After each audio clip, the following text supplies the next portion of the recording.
Hey guys, welcome to this video, which will be a Mythic Queen Azshara walkthrough from the perspective of a Destruction Warlock. In my opinion, you should be playing Destruction, possibly Affliction on this fight, just because the Imp Dispel for the Arcane Burst later on is super important. So Demonology is kind of out of the question. When it comes to traits for Destruction, I think that running Flashpoint Rolling Havoc is pretty good early on in progression for Phase 1, 2, and 3, but as you get later on, the Phase 4 damage is gonna carry through a lot, so I would suggest swapping out at least the Rolling Havoc traits, maybe keeping the Flashpoints for later progression stages. Basically, you need enough damage to get through to Phase 4, and then once you have that, you kind of phase out the cleave traits and the traits that don't have any value in the last phase, so you can get more single target there, from 50% to 0. For essences, I think that using Lucid or Vision Major is the play. Lucid is probably the better option, but Vision, I'm using Vision here, and I think Vision is a really easy thing to play on this fight if you want to focus more on the mechanics.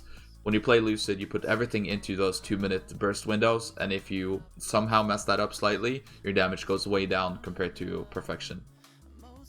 For minor essences, if you're using Vision Major, then you use Lucid Minor, and vice versa, Lucid Major, then you use Vision Minor, and then the third one, I would suggest either Focusing Iris, Strength 3, or Conflict and Strife. For this fight, you're going to be using a Pet Dispel Macro. You do not want to use just the basic Command Demon ability. Either you want to do a mouse over Singe Magic Macro, or just Singe Magic. I prefer the mouse over as I can keep my current targets, and I will link the macro that I'm using in the description below, so make sure to check that out after the video. Jumping right into it, I'm using Font of Power on this fight, as most of you guys are probably doing as well. Channeling Trinket before the pull, just going straight into it. Damage and face on, when you get a little bit further into progression, is pretty irrelevant. We have had to damage stop on this phase since before we killed it the first time, just to get the timing right, because you can't really push the face at a bad time, or you're basically gonna wipe. So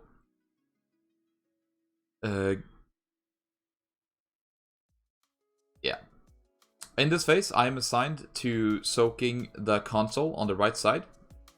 So you just do whatever you're assigned to do. Some people will have orbs assigned to soak, some people will soak console, stuff like that. This first Hulk here, you don't really have to focus that much, especially if you run with mages, as they will use their 2-minute cooldowns, their combustion on it. So you can largely ignore it. I would still dot it and hit it a bit, but you don't really need to, you shouldn't be needing to focus it too much. After your opener on this fight, it's basically just about surviving. You are just playing to live, doing the mechanics, making sure that if someone calls a backup soak in an orb, you get that, and then you start pooling for the second Hulk, which is going to come about 135 into the fight. You want to make sure that you have Havoc and full shards ready, preferably some backdraft casts too. And then this is the Hulk where you actually need to help out. You can see me just like AFKing, waiting for it to spawn to make sure that I'm able to hit it from the first second it spawns. You can use Havoc here on one of the bosses for extra shard regen to be able to pump more Chaos Bolts in, but this Hulk really needs to die, and it might be a point of tension early on in progression for most skills. Right here, we're basically just stopping DPS. I'm refreshing my Immolate and then AFKing, waiting for these orbs to be soaked, and then we're gonna push afterwards. Like, I'm actually AFKing here, waiting to get the push timing right. So the orb soaks are done. We're moving towards our spots. I'm not going to go too much into the Decree Weakor that is being used here. It is something that probably all guilds that are progressing the fight have right now.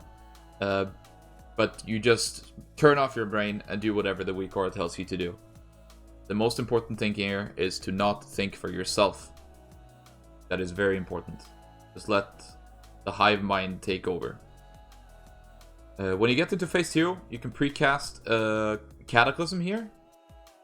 I actually managed to miss my Cataclysm, and then I don't notice that I missed it until like 15 seconds later. So that's a bit unfortunate. But this is also where you're gonna be going into your second set of cooldowns. You time it with a beckon so that you are done channeling your trinket when the beckon comes. You can see me here casting it on like 2 seconds left. So if I get the beckon, I am done casting the trinket and done casting my Infernal when the beckon hits. Usually we have a Holy Paladin, Blessing of Protection, the DPS that gets targeted. We don't have that in this raid, but that's what we usually do. So casting the Infernal before is not a bad thing. Hold your Cataclysm for when the ads reach the middle, and then you just go ham on the boss with the extra charge regen you have from the immolates you have up. I'm gonna pause the fight here for a second. This is where the first Dispels come up. Right after you are done in the middle, is where the first Dispel comes up. I'm assigned to Dispel the first one in this raid, which is purple.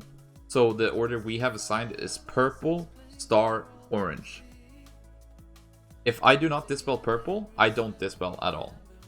So I see here that the first person who goes behind here to get Dispelled by my imp, which is standing over on Moon, so that I can hit the boss and Dispel behind.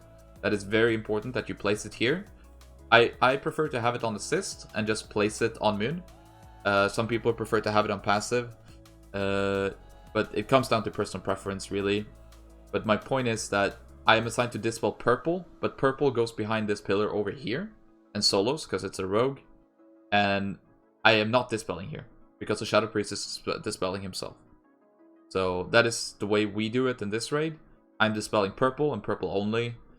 Since there's no purple, I'm not Dispelling, but I'm ready to do it if it needs to be done. You can see here I'm hovering over, waiting. It's yellow. I'm not Dispelling.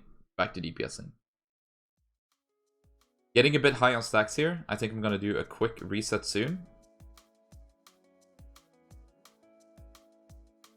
Quick reset, and then back to DPSing. On the Arcane X detonation that comes up here, it is important that you are replacing your imp to make sure that it's in line of sight for the next Dispels. You can see here I actually replace my imp because when your tanks go to line of sight behind the console, the imp will almost always try to follow the boss and will move away from the line of sight spot that you want it to be. So manually pet placing every single Arcane detonation is important. You see there, purple gets dispelled by me, star gets dispelled by Shadow Priest, and we move into position for the second intermission.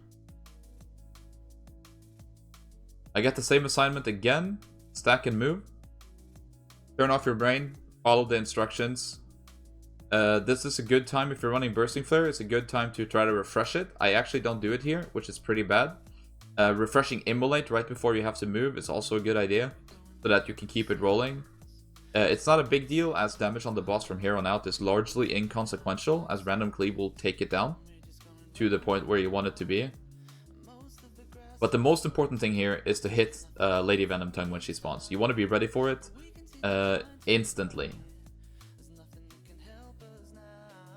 when she spawns.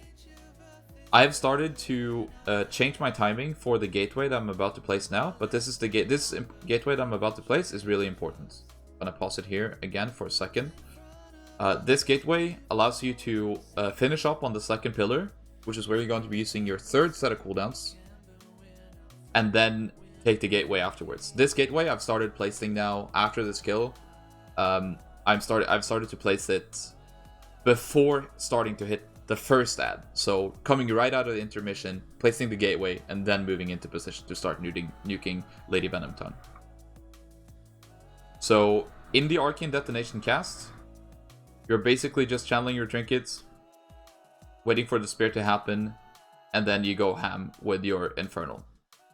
This spear is going to break this shield, and when the shield breaks, you want to be ready to go in. You see me casting DSI really early. You cast your Dark Soul really early.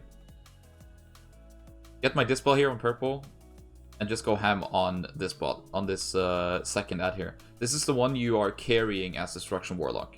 You are using every single target ability in the game. Try to have a lot of immolates up, use Havoc for shard regen, and try to kill it before the second shield. If it doesn't die before the second shield, it's fine. A lot of kills are not going to be able to do that, but it's preferable. Coming to the third pillar, this is where it's just really, really important to line of sight the shield breaks. Very, very important to line of sight the shield breaks. All you do here is play super safe, make sure you don't die, dispel your correct targets. If you get back in, you should use your wall. If you get targeted by a spear, you should use your wall. Be ready to use your health stone. And basically, it's all about timing here.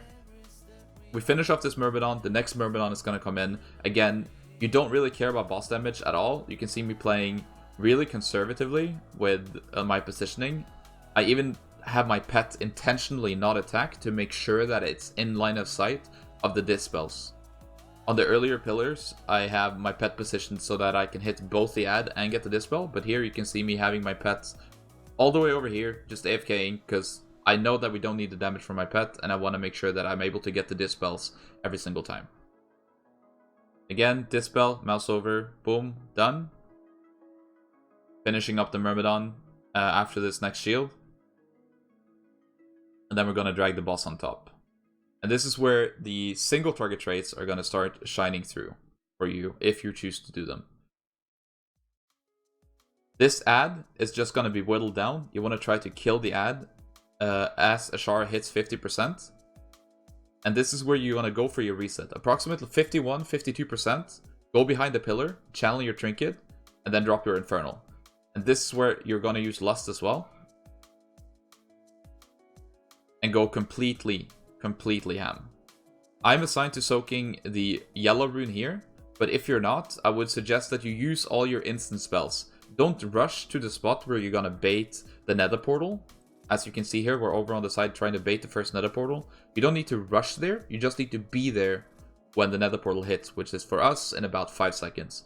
You can see me using my instant casts to get over there to maximize my damage during my Infernal. You really don't want to have any downtime there.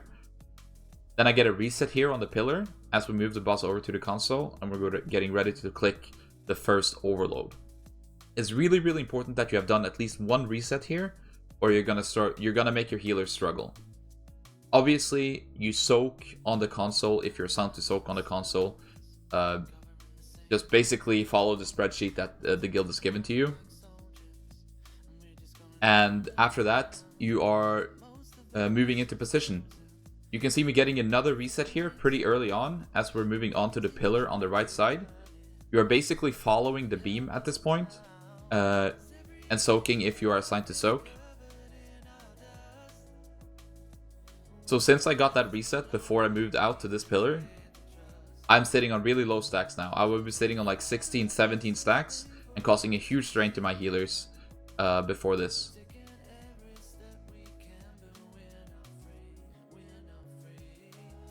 When this beam drops, you go back to the console, and this is where you're clicking the second overload. You really want to make sure that you get a reset here early. I press my wall just for good measure, just to make sure that we live. And then you go back into position DPSing the boss. This reset on the console is super important.